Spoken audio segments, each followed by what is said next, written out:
तर good morning सर्वांना। तर आज माझा नाश्ता वगैरे झालेला आहे। तर आता वाजलेले आहेत सकाळचे 10:30-11।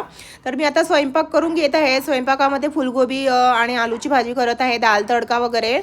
आणि हे सर्व करून घेतल्यानंतर मी थोडीशी भांडी जी होती ना शिल्लक नाश्त्याची ती सुद्धा स्वच्छ धुवून घेतली आणि त्यानंतर ओटा वगैरे क्लीन करून घेतला। त्यानंतर म्हटलं चला आता संडास बाथरूम वगैरे साफ केलं आणि त्यानंतर भरपूर आज कपडे धुवायचे होते।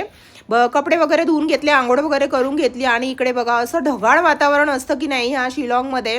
कपडे वाळायला ॲटलिस्ट तुम्हाला 2 ते 3 दिवस लागतात। वरती टेरेसवर वाढवत आहे मी आता हे कपडे। ऊन अजिबात येत नाही, अजिबात म्हणजे कधीतरी एखाद्या वेळेस ऊन निघालं तर निघतं सकाळी की नाहीतर मग मोस्टली ना इकडे ढगाळच वातावरण असतं। आता हे बघा आपल्या महाराष्ट्रात तर या वेळेवर ना इतकं ऊन असतं मे महिन्यामध्ये। आता कपडे वगैरे वाळू टाकले मी। आता वाजलेले आहेत दुपारची 1। आता मिस्टर येतील जेवायला, तर मी म्हटलं गरमागरम पोळ्या इथे तयार करून घ्यावं। तर आज स्वयंपाकामध्ये बनवलेलं आहे मी वडीची भाजी आणि फुलगोबी आणि आलूची भाजी, दाल तडका, भात आणि पोळ्या। तर आजचा हा माझा मिनी व्लॉग कसा वाटला लाईक शेअर करा आणि सबस्क्राईब करा। चला बाय।